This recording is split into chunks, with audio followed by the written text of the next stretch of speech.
Ok, buenos días, ¿cómo están? Amén. Bueno, como dice Pedro, hoy estoy aquí para compartir con ustedes. Soy venezolano y hablando de eso, les agradezco sus oraciones por mi país. Hoy es un día importante para nosotros, democrática o antidemocráticamente, según de donde se quiera ver. Para nosotros, hoy están llevándose a cabo unas votaciones que pueden decidir en buena parte el futuro de nuestro país. Y yo le agradezco a ustedes que oren por nosotros y bueno, creemos que Dios tiene su voluntad para nuestro país. Queremos creer que en algún momento nosotros como país vamos a tomar las mejores decisiones. Mi nombre es Daniel, o mejor dicho, somos esposos con Ana Beatriz, la vieron aquí interpretando, la hermosa mujer que interpretó ahí, embarazada. Estamos esperando a nuestro primer bebé. Cuando la gente agarra y la mira a ella y mira su pancita y dice, ay, ¿cuántos meses tenés? 7 meses. Y después miran mi panza y dicen, ay, ¿y vos cuántos meses tenés? 33 años, sí, más o menos. Estamos contentos, vamos a traer al mundo a nuestro primer bebé, a Elizabeth. Dios mediante llega en octubre y para nosotros es un privilegio. Y como me dicen a mí, el ser papá es algo que solamente se puede aprender cuando se está en la posición de ser papá, ¿verdad que sí? No hay otra manera en la que uno pueda decir, bueno, voy a hacer un curso de ser padre y voy a graduarme para ser papá, solamente teniendo un hijo. Y estamos en ese proceso de recibir a nuestro hijo, o nuestra hija mejor dicho, creyendo de que Dios tiene para ella un propósito especial, así como para todos nosotros, ¿verdad? Y en ese proceso estamos orando y cuando la gente nos habla y nos pregunta, ve mi cara así como de pánico, ¿verdad? Cuando tenemos así, me dicen la frase habitual chapina, que es, los bebés vienen con un pan debajo del brazo. Y yo digo, esperemos que sí. Gracias a Dios tenemos el privilegio de ser papá. No mucha gente lo tiene y queremos hacerlo de la mejor manera, ¿no? Hoy vamos a hablar acerca de Esteban. Pero antes de eso hay una aclaración importante. Dentro de mi paquete como venezolano está el hecho de que puedo hablar un poco rápido, un poquito, muy rápido para alguna gente. Entonces, si ustedes ven que voy acelerando mucho la marcha, me dicen, tranquilo, respirá. Y yo con gusto voy a bajarle un poquito la rapidez o mi velocidad. Es un gran privilegio estar acá. Cuando uno ve a profesores del seminario aquí y dice tiene que compartir algo con ellos, es como querer poner una curita ante un neurocirujano y uno dice, bueno, vamos a hacer lo mejor posible. Pero, dado algunos acontecimientos que hemos visto, que como iglesia hemos pasado, ¿verdad? He tenido la necesidad de pensar en cómo hacer esto, en cómo hablar y compartir con ustedes si fuera la última ocasión que tuviera para hacerlos. La semana pasada tuvimos el fallecimiento de un hermano de nuestra iglesia, Mario Ordóñez. Ayer también estuvimos compartiendo con uno de nuestros hermanos de la iglesia, quizás no de esta, pero que sí compartió con nosotros, don Jim Everline. Momentos que nosotros no pensamos que iban a venir, gente que no pensábamos que fuera a fallecer de la manera en cómo lo hizo. Y me puso a pensar, ¿verdad? ¿Qué haría yo o qué compartiría si esta tuviera que ser mi última oportunidad con ustedes? Y después me puse a pensar, ¿y qué si es la última oportunidad? Yo no tengo garantizado mañana. Y después me puse a pensar, ¿y qué si es la última oportunidad de ustedes? Ninguno de nosotros tiene asegurado el día de mañana. No hay para nosotros como que decir, bueno, el día de mañana tenemos vida garantizada, nadie la tiene. Entonces, trato de hacer esto, de decirles esto, de compartir esto, como si fuera mi última oportunidad, tratando de hacerlo de la mejor manera posible. Porque es una oportunidad muy valiosa, ¿no? Quiero compartir con ustedes la historia de un orfanato.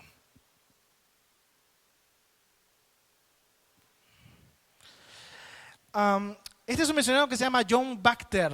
Él nació en India, en China. Sus papás fueron expulsados cuando entró la revolución la revolución en China, ¿no? Fueron expulsados y tuvieron que irse a Hong Kong. De Hong Kong él estudió en Estados Unidos y volvió, porque él era de esa parte, con el llamado de poder abrir un trabajo misionero entre la gente de Hong Kong. Para ese momento, Hong Kong tenía una población de 4 millones de habitantes. Y de esos 4 millones, la mitad era menor a 18 años. Algo parecido a lo que pasa en nuestra Guatemala hoy. Hay mucha gente joven, quizás no la mitad, pero hay muchísima gente joven. Y él entendió de que una manera de poder llegar a esas personas era a través de campamentos. Y tuvo la visión de poder establecer un campamento para poder alcanzar a estos jóvenes año con año. Pero no tenía las instalaciones. Entonces fue el gobernador de Hong Kong, que es británico, en ese momento era británico, y le pidió instalaciones. Y le dijo, no tengo. Pero te puedo vender tal parte en $40,000, que era imposible para él en esa época. Entonces siguió buscando y tocando puertas y encontró que el gobernador le ofrecía una isla totalmente gratis, pero tenía que construir un muelle también en $40,000, imposible para él en esa época. Él comparte esta visión con gente que estaba apoyándolo de Estados Unidos y le dicen, no te preocupes, nosotros vamos a llevar esto, a hacer una campaña para levantar fondos en Estados Unidos y vas a ver que vamos a tener todos los fondos. Él va y busca un lugar hasta que encuentra el lugar adecuado. Era una escuela internada, es decir, tenía salones, tenía dormitorios, tenía instalaciones deportivas, tenía todo lo que él hubiera soñado, pero el precio inalcanzable, $200,000 para él en esa época. Pasados los meses, él recibe una carta de esta persona que había ido a levantar fondos a Estados Unidos y cuando recibe la carta ve dentro de ese sobre otro sobre más. El primer sobre decía, lo lamento, no hemos podido levantar los fondos que teníamos esperados. Dentro de este sobre encontrás otro sobre con la única respuesta que tuvimos. Él abre este otro sobre y era una carta de una niña de unos 12 años. Cuando lee la carta dice, señor Brachter, yo he juntado el dinero para mis helados durante 2 semanas y se lo envío para que usted compre este lugar para hacer campamentos, para alcanzar a niños para Jesús. Y cuando ve el dinero, $1. Frustrado, este misionero agarra y dice, aquí no vamos a ninguna parte y lo tira. Cuando lo tira, la esposa lo recoge y le dice, y cuando la esposa lo recoge y le dice, ya hay un alto, una señal, los que somos casados lo sabemos, dice, vos no leíste bien esa carta. Esa niña te dio ese $1 para que vayas y compres ese lugar. Entonces dice, bueno, pues vamos a llegar. Cuando llega el administrador del lugar, le dice, tengo una oferta para usted. Y le da el sobre. Y el administrador dice, $1. Nah, se lo regresa, ¿verdad? Tiene que estar bromeando. Mire, esta es una oferta. ¿Usted es el dueño del lugar? No. Bueno, entonces pásele al dueño del lugar esta oferta, a ver qué dice. El señor se lo pasa a otro señor, que se lo pasa a la junta que estaba en Estados Unidos, dueña de este lugar, y deciden venderle a esta persona por $1 este lugar. ¿Por qué? Él no sabe todavía de esto. Pueden encontrar esta historia en un video corto en YouTube que se llama La Reunión. El campamento se llama Xuan Do. No es muy bueno mi cantonés, pero es más o menos como se dice. Y en este momento, mejor dicho, ese lugar sirvió para que muchas generaciones de gente en Hong Kong pudiera aprender y pudiera conocer a Jesús a través de ese lugar.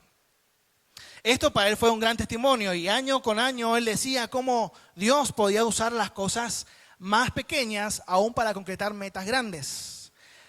25 años después él está en Estados Unidos predicando y cuenta esta historia, la comparte. Y se levanta una mujer ya en sus 30 o 40 años y le dice, yo envié esa carta y yo le envié ese $1. Ella nunca había sabido el impacto que había tenido esa carta y ese $1 para alcanzar a mucha gente. Después se juntaron todos y reunieron una ofrenda para poder mandar a esta mujer a conocer lo que había hecho sin conocerlo. ¿A qué voy con esto? Esto no tiene mucho que ver con Esteban, pero $1 para nosotros en ese momento y quizás ahora menos es insignificante para poder hacer lo que Dios tiene que hacer. Pero lo que Dios tiene que hacer lo va a hacer con $1 o con 1.000.000. Lo va a hacer con sus propios medios. Y parte de lo que hoy quiero que nos llevemos es acerca del poder de Dios de actuar a través de circunstancias con cosas que nosotros no creemos. Así que le invito a que por favor oren conmigo.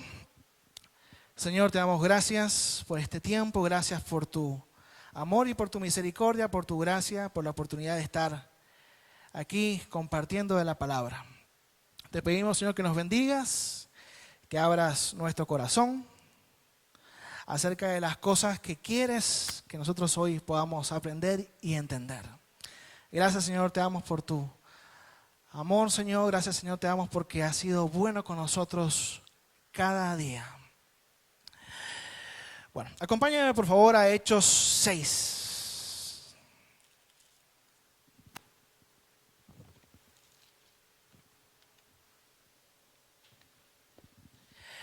Y vamos a encontrar aquí que empieza una situación complicada, ¿no? Estamos hablando de que en este momento la iglesia está atravesando una crisis. Dice así, esto es Nueva Versión Internacional. En aquellos días, al aumentar el número de los discípulos, se quejaron los judíos de habla griega contra los de habla aramea, de que sus viudas eran desatendidas en la distribución diaria de los alimentos. Así que los 12 reunieron a toda la comunidad de los discípulos y le dijeron: no está bien que nosotros los apóstoles descuidemos el ministerio de la palabra para servir las mesas.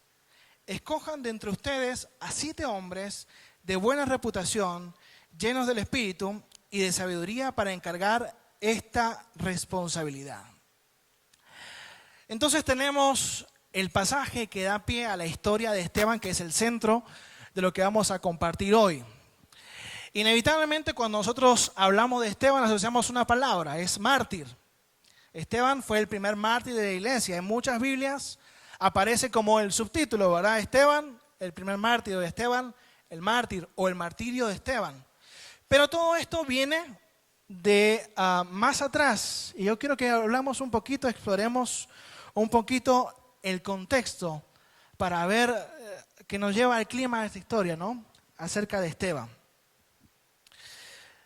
No hay mayor información en este momento, mejor dicho, en este tiempo con este pasaje de la Escritura, pero pareciera que muchas familias judías, al ir terminando la vida del patriarca de la familia, del padre de la familia, querían pasar sus últimos tiempos en Jerusalén. Y cuando el padre moría, las mujeres o la esposa quedaba viuda, ¿no? Lo que aumentaba el número de viudas judías, pero que no eran residentes de Jerusalén, es decir, eran viudas de habla griega. Estas viudas estaban en mucho tiempo desatendidas, no había para ellos una atención. Los judíos los rechazaban por ser cristianas, pero la iglesia las acogía. Y como había una tradición judía de poder atender a las viudas, a los huérfanos y a los extranjeros, la iglesia las atendía, les proveía de lo que necesitaban en ese momento para poder vivir. Ahora, cuando esto está pasando, recordemos que la iglesia, al despedir, cuando Jesús es tomado, lo despiden los discípulos. Al momento en que es elegido Matías como reemplazo de Judas, se dice que hay 120 personas en ese momento congregados. Después, cuando Pedro predica, se dice que se convierte en 3.000 personas. Y cada día dice que se van añadiendo más y más personas. Habían varios miles de personas y los únicos líderes, las únicas personas que estaban atendiendo, creyendo en estas personas, liderando a estas personas, pastoreándolos de alguna manera, eran estas 12 personas, solamente los 12 apóstoles. Ahora, ellos tienen que encontrar una solución, porque aquí hay un problema. Comienza una división. Antes, la iglesia había estado siendo atacada por gente de afuera. Había sido perseguida, habían sido encarcelados Juan y Pedro, pero desde adentro comienza a surgir este problema. Hay una división que comienza a separarse. Están los judíos de habla griega y los judíos de habla aramea. Es la primera crisis de la que se observa acá, en la que se está hablando de que la iglesia comienza a pasar por una crisis, pero desde dentro.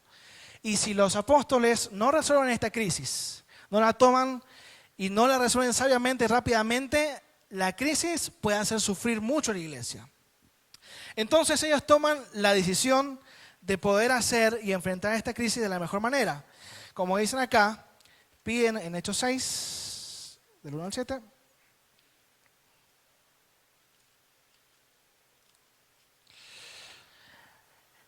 Proponen, dice, hermanos, escojan de entre ustedes a 7 hombres de buena reputación, llenos del Espíritu y de sabiduría, para encargarles esta responsabilidad. Así nosotros nos dedicaremos de lleno a la oración y al ministerio de la palabra. Entonces, en ese momento, tienen que resolver esta crisis de la iglesia y para eso proponen que se escojan a 7 personas. Ahora, las cualidades que habían propuesto para estas 7 personas son 3. Y dice que son buena reputación, tienen que ser llenos del Espíritu Santo y tienen que ser llenos de sabiduría. Ahora, si yo tuviera que escoger a 7 personas para poder administrar, yo pediría que fueran buenos administradores. Pero las cualidades que ellos escogen aquí son buena reputación, llenos del Espíritu Santo y llenos de sabiduría. Y es ahí cuando entra Esteban a esta historia. Es cuando Esteban aparece por primera vez mencionado. Esta propuesta agradó a toda la asamblea. Estamos hablando de Hechos 6, versículo 5. Y entonces escogieron a Esteban, lleno de fe y del Espíritu Santo, y a Felipe, a Prócoro, a Nicanor, a Timón, a Pármenas y a Nicolás, un prosélito de Antioquía. Los presentaron a los apóstoles, quienes oraron y les impusieron las manos. Ahora, ¿por qué hablar acerca de Esteban, que es nuestro personaje principal el día de hoy? Si Esteban se dice aquí que fue escogido como diácono, mejor dicho, que fue escogido como persona dedicada a servir, no se usa la palabra diácono en esta parte, y después lo que se habla de Esteban es su sermón y que lo matan. No hay una explicación, no se ahonda en la vida de Esteban, no se dice Esteban hizo tantas cosas. Pero Esteban se lleva 2 capítulos de 28 del libro de Hechos. Y es el sermón más grande que hay. No se habla de más nadie, tanto como de Esteban, a excepción del apóstol Pablo. Algo tiene Esteban que nosotros a veces no notamos. Nosotros pensamos en Esteban y decimos mártir. Pensamos en Esteban y pensamos en muerto. Pero más allá de eso, lo que impacta a Esteban es la manera en cómo vivió. Ahora, ¿quién fue Esteban? En Hechos 6, del 8 al 15, encontramos las cualidades que hicieron de Esteban una persona a la que todavía estamos hablando hoy. En versículo 8 dice así: Esteban, un hombre lleno de gracia y del poder de Dios, hacía grandes señales y prodigios entre el pueblo. Ahora, ¿cuáles son las cualidades de Esteban, las cualidades especiales? Se dice que era lleno del Espíritu Santo, eso lo dice antes. Se dice que era lleno de fe.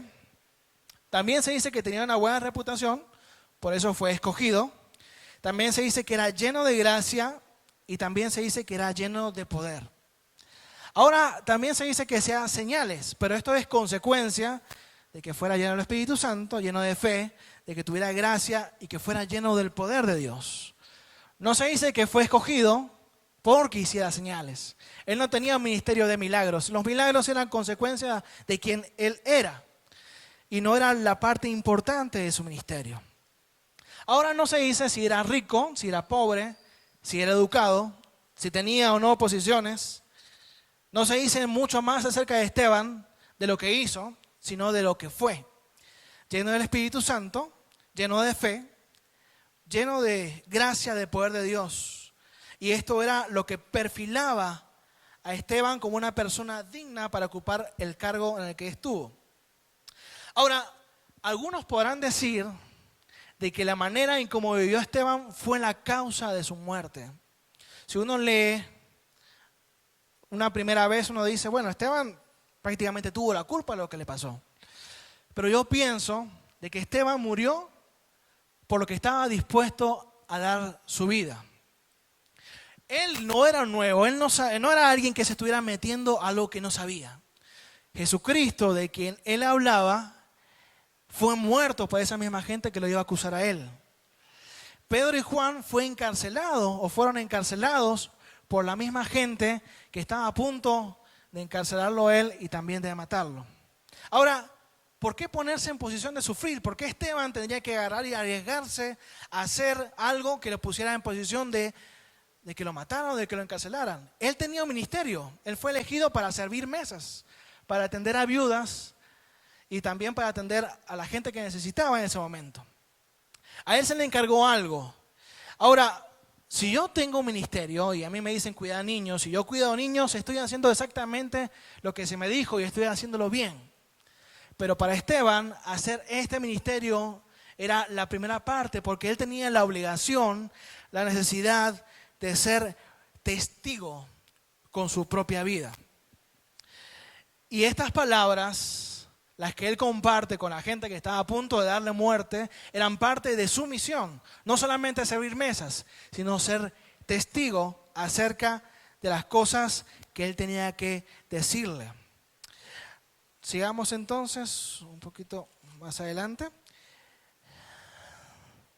Esteban, hombre lleno de gracia y del poder de Dios, hacía grandes prodigios y señales milagrosas entre el pueblo.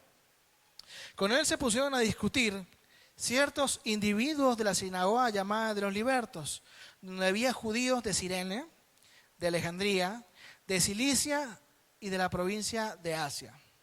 Como no podían hacer frente a la sabiduría ni al espíritu al espíritu con que hablaba Esteban, instigaron a unos hombres a decir: hemos oído a Esteban blasfemar contra Moisés y contra Dios. Ahora, algo importante acá es resaltar el valor de Esteban con el que él habló de su fe.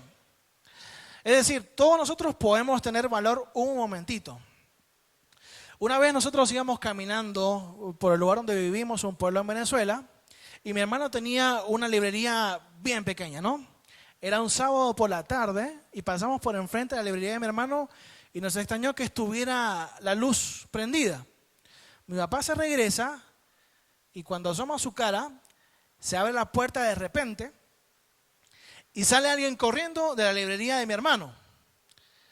Inmediatamente escuchamos que nos gritan, ¿verdad? Dicen papá, y entramos.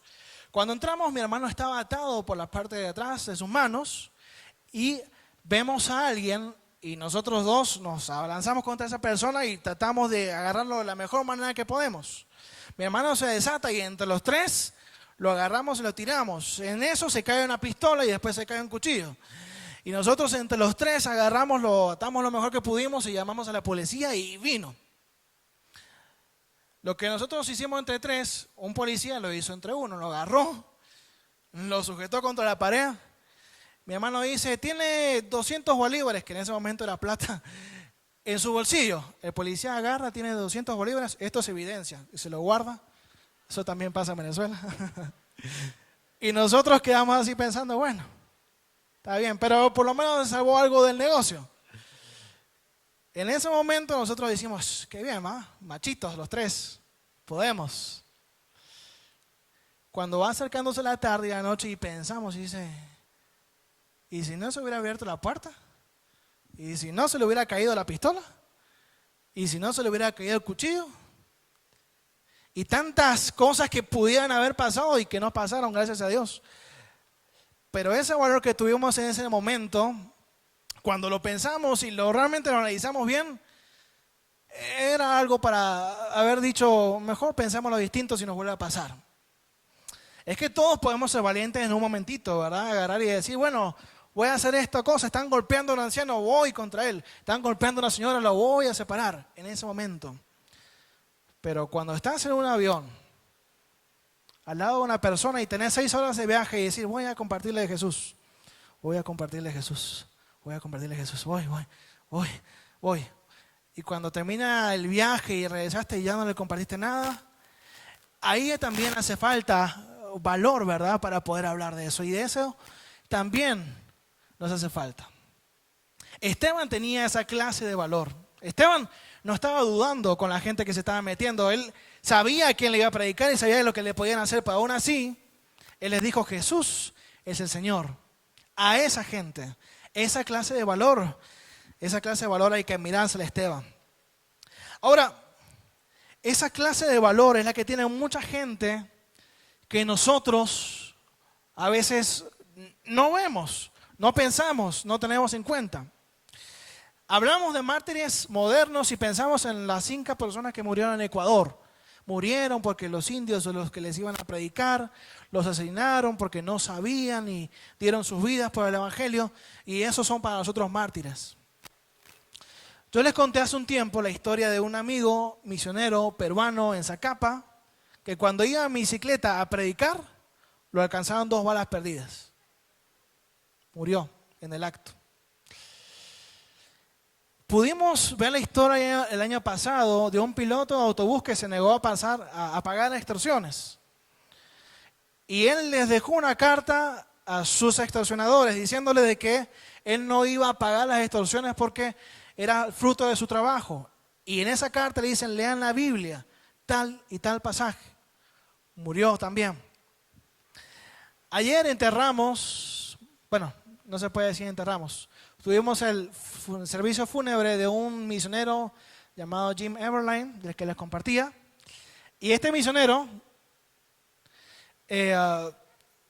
conoció a un pastor que le dijo, mire, han muerto 5 en Ecuador, ¿estás dispuesto a tomar el lugar de uno de esos 5?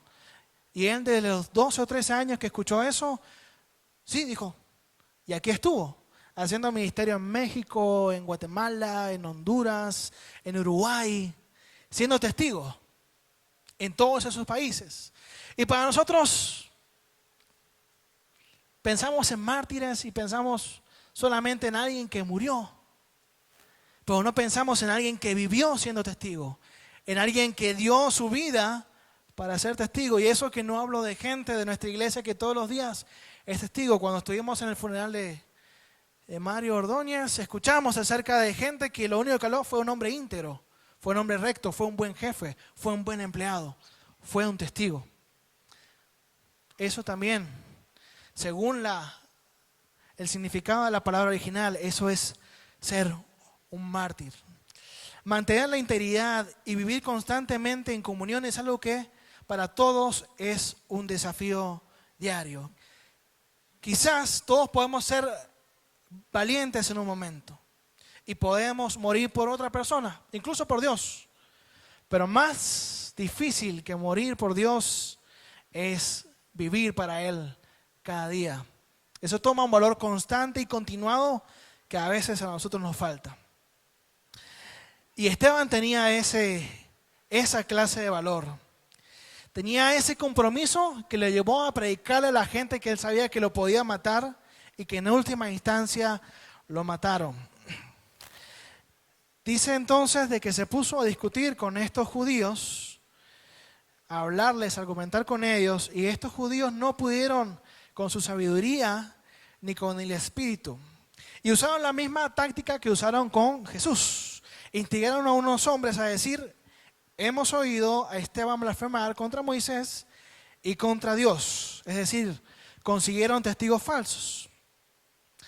Ahora, a Esteban lo acusan de 2 cosas. Es una, como dice más adelante, le hemos oído decir, este hombre no deja de hablar contra este lugar santo y contra la ley. Y le hemos oído decir que este Jesús de Nazaret destruirá este lugar y cambiará las tradiciones que nos dejó Moisés. Ahora, seguramente Esteban predicaba acerca de Jesús y de la gracia, que era algo distinto a lo que creían ellos acerca de los mandamientos. Y esa era parte de la acusación de él. Pero también la otra parte es acerca de Jesús, de Cristo, que había muerto crucificado. Dice así, le hemos oído decir que este Jesús de Nazaret destruirá este lugar y cambiará las tradiciones que nos dejó Moisés. ¿Qué Jesús? No estaba muerto. Este mismo Jesús que ellos mismos habían matado y del cual estaba predicando Esteban, Ellos están diciendo de que Jesús prácticamente estaba vivo. Ellos admitían que la persona a la que ellos habían muerto estaba presente en el testimonio de Esteban.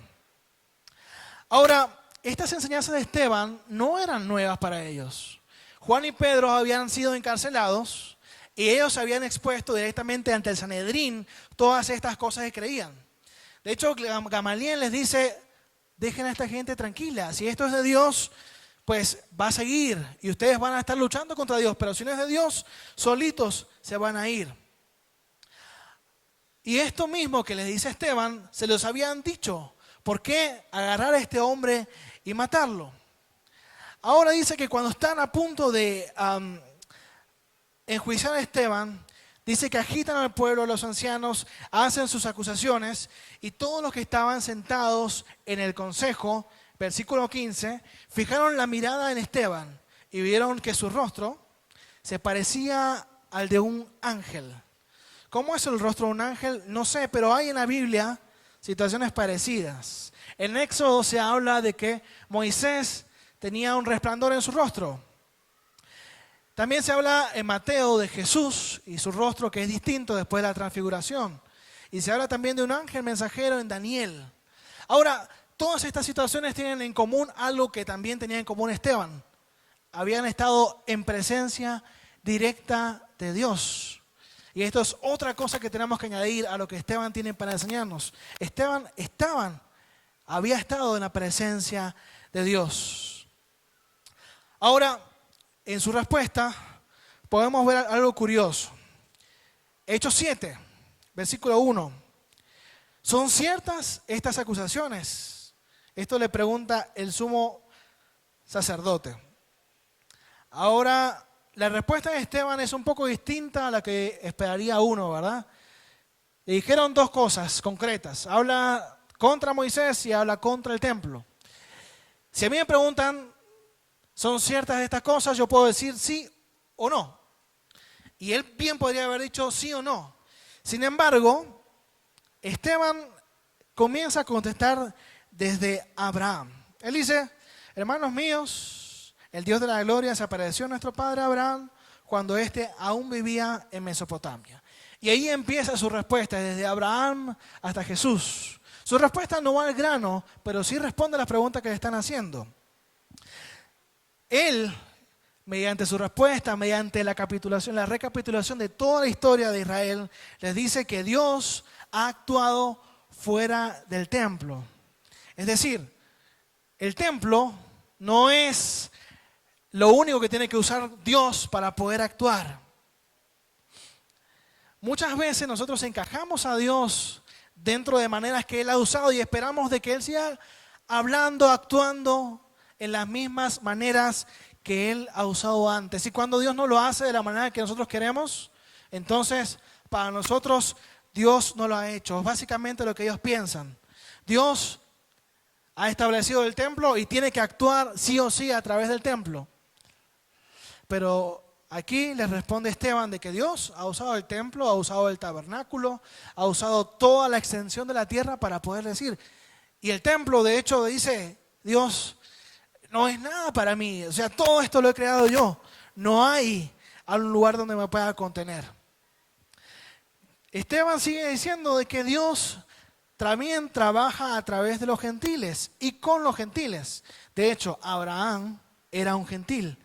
Y a Abraham se le ofrece la promesa de que en él serían benditas todas las familias de la tierra en Génesis. Ahora, muchas personas notables en Israel fueron extranjeros, así como lo señala la genealogía de Jesús. Y también Esteban le dice que el pueblo judío generalmente rechazó a los voceros y al mensaje de Dios y del Mesías. Con esto, Esteban le dice de que así como habían rechazado a Jesús, ellos también habían rechazado a muchos profetas de la ley que ahora ellos tomaban como su protección.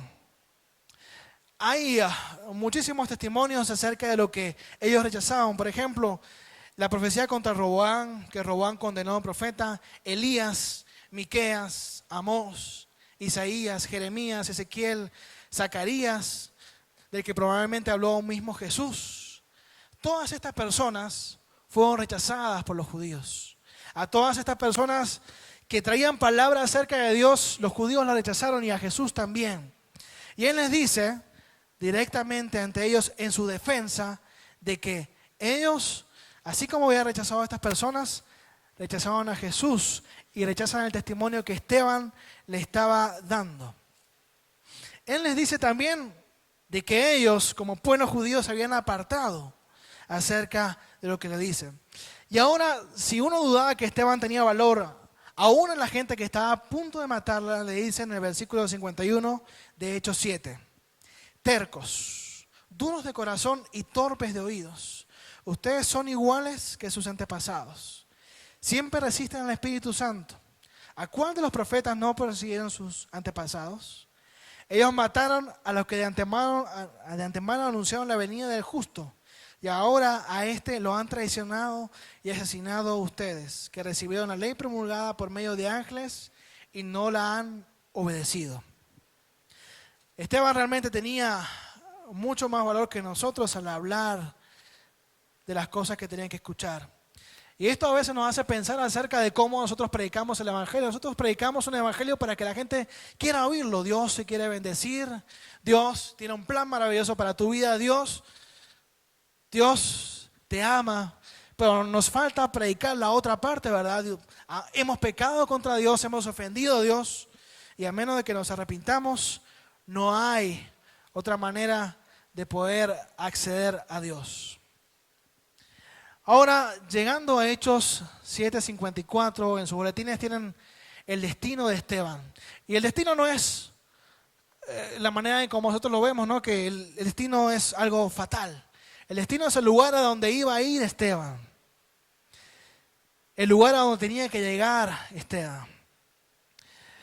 Acompáñenme a leer en Hechos 7:54. Dice así: al oír esto, rechinando los dientes, montaron en cólera contra él. Pero Esteban, lleno del Espíritu Santo, fijó la mirada en el cielo y vio la gloria de Dios y a Jesús de pie y a la derecha de Dios. Veo el cielo abierto, exclamó, y al Hijo del Hombre de pie a la derecha de Dios. Entonces ellos, gritando a toda voz en cuello, se taparon los oídos y todos a una voz se abalanzaron sobre él. Lo sacaron en ampellones fuera de la ciudad y comenzaron a apedrearlo. Los acusadores encargaron sus mantos a un joven llamado Saulo. En el 59 dice: mientras los apedreaban, oraban: Señor Jesús, recibe mi espíritu.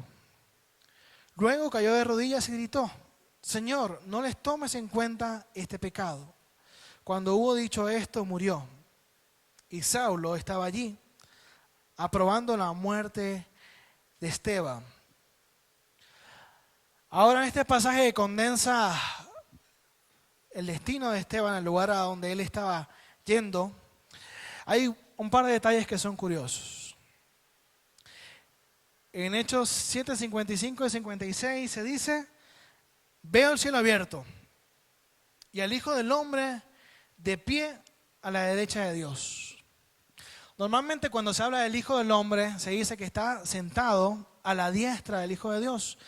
Y es curioso pensar de que Cristo está en este momento de pie, viendo a Esteban. Es curioso pensar de que Dios le haya permitido ver un poco más allá del cielo.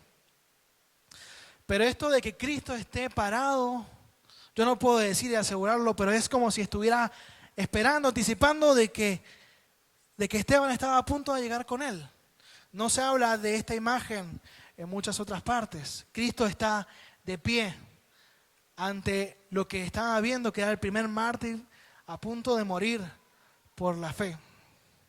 Ahora, Esteban no estaba dudando. Él podría haber dicho en el último momento: me arrepiento y ya no pasa nada. Ya no lo podrían haber apedreado. Él podría haber sido alguien que podría haber renunciado a su fe. Pero aún a sabiendas de lo que le iba a pasar, él sabía a dónde iba. En el 59 dice: Señor Jesús, recibe mi espíritu. Él sabía que iba a ir con Jesús en el último momento. Y algo más acerca de la historia, acerca del carácter de Esteban, es su amor. En el versículo 60 dice que cae de rodillas y dice, no les tomes en cuenta este pecado.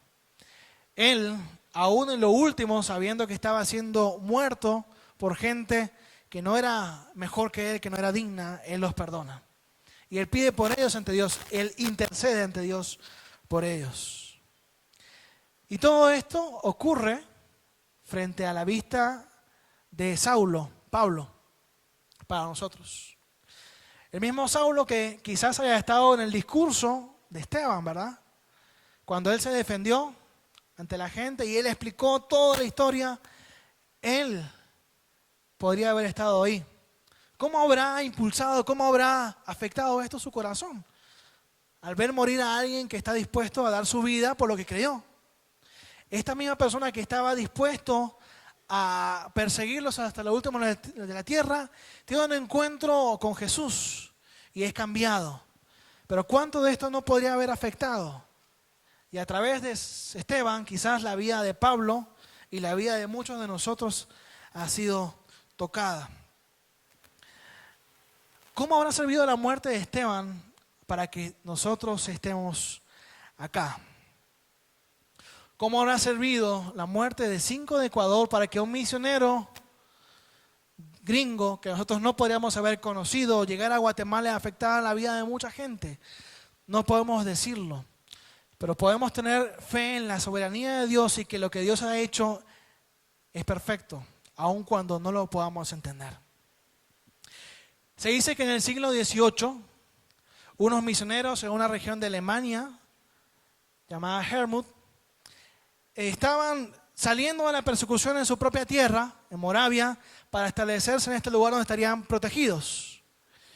Y llega ante ellos un esclavo africano que había sido traído a una isla en el Caribe que se llamaba Santo Tomás. Y este esclavo es comprado y es llevado a Europa por alguien que le ha dado cierta libertad. En Europa este esclavo africano conoce a Dios y empieza a dar su testimonio acerca de la situación que había quedado la gente en su isla, que no podía escuchar a Dios, no sabía de Dios. Cuando llega a esta región de Alemania, Hermut, él les habla acerca de esta isla que necesita escuchar de Dios y no ha escuchado.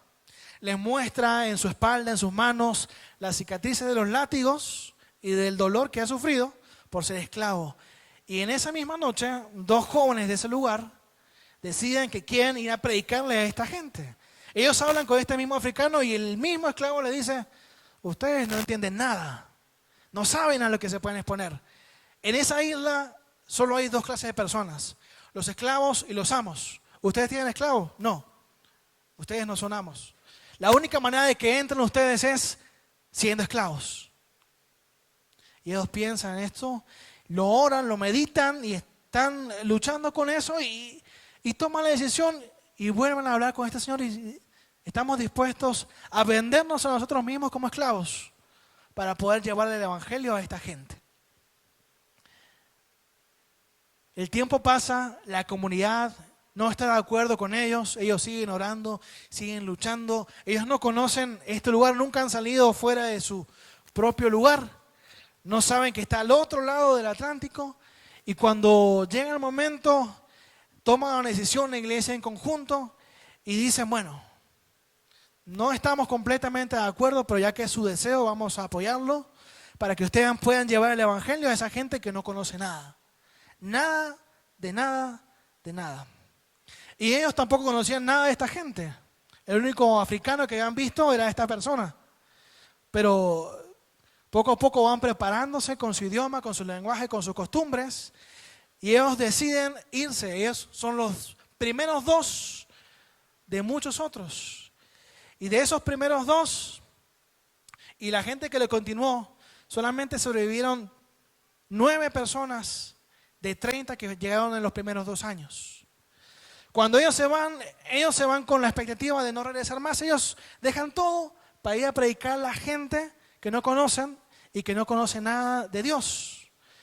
Estos misioneros morados Establecen iglesias en Santo Tomás, en Nicaragua, en Honduras, entre aquellas personas que nunca habían escuchado de Dios. Cuando llegan al puerto, ellos se están despidiendo de su familia en Alemania, tienen que pasar un viaje de 6 meses hasta llegar al lugar a donde van. Ellos estaban contentos los misioneros, pero su familia no. Estamos hablando de gente de 20 años que estaban dispuestos a dejar su vida para ir a predicar a otra gente que nunca había conocido. Y entre los abrazos y las lágrimas, cuando ya salen para el barco, ellos saludan a su familia y la madre de uno de ellos le dice: ¿y por qué? ¿Por qué tienen que irse? ¿Qué van a hacer? Y ellos, uno, inspirado en lo que había leído en Apocalipsis, le contesta: ¿y acaso no es digno el Cordero de recibir la recompensa por su sacrificio? Acompáñenme a Apocalipsis.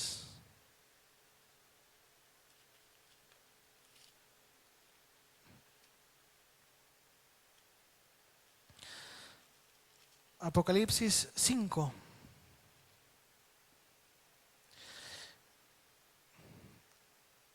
Dice en el versículo 9: y entonaban este nuevo cántico: digno eres de recibir el rollo escrito y de romper sus sellos, porque fuiste sacrificado y con tu sangre compraste para Dios gente de toda raza, lengua, pueblo y nación, y de ellos hiciste un reino.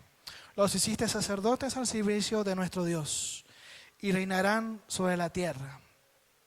Luego miré y oí la voz de muchos ángeles que estaban alrededor del trono, de los seres vivientes y de los ancianos. El número de ellos era millares de millares y millones de millones. Y cantaban con todas sus fuerzas: digno es el Cordero que ha sido sacrificado de recibir el poder, la riqueza y la sabiduría, la fortaleza y la honra, la gloria y el poder. Y oí a cuanta criatura hay en el cielo y en la tierra, y debajo de la tierra y en el mar, a todos en la creación que cantaban: al que está sentado en el trono y al Cordero sea la alabanza y la honra, la gloria y el poder por los siglos de los siglos. Leyendo un poquito más acerca de la historia de Esteban, uno puede reconocer que lo que más valió de lo que él hizo no fue su muerte, sino su vida. Y él estaba dispuesto a morir por lo que creía. Él dio su vida por lo que estaba dispuesto a vivir. La pregunta en esta mañana no es para nosotros de qué murió Esteban, sino por qué estaba dispuesto a vivir. Y la pregunta para nosotros hoy es: ¿por qué estamos dispuestos a vivir? Podemos tomar en un momento una decisión y decir: bueno, yo voy, yo hago, yo doy, yo pienso, pero ¿por qué estamos dispuestos a vivir cada día y a tomar decisiones continuamente? Esto fue lo que hizo Esteban. Vivió para ser testigo. Y para nosotros, como dice Mateo 28, esa es o debería ser la razón de nuestra vida. Ir y ser testigos a todos. Y si eso llega a tomar la vida de uno de nosotros, así como la tomó de Esteban, pues para Esteban fue un bono extra, digamos. Él estaba dispuesto a eso. Pero lo importante es aquello por lo cual se vive día a día. Así como murieron estas personas, mi amigo Benjamín, que cuando iba a predicar, murió. Jim Everline, haciendo ministerio. Cuando hablamos con Jim, él tenía planificado lo que iba a hacer a los 5 años siguientes y murió siendo testigo. Este piloto, Mario López, que le dije: no te voy a pagar la extorsión, y lee en la Biblia, aún con eso fue testigo. ¿Y cómo nosotros podemos ser testigos? Lo que nos define es por lo que estamos dispuestos a vivir.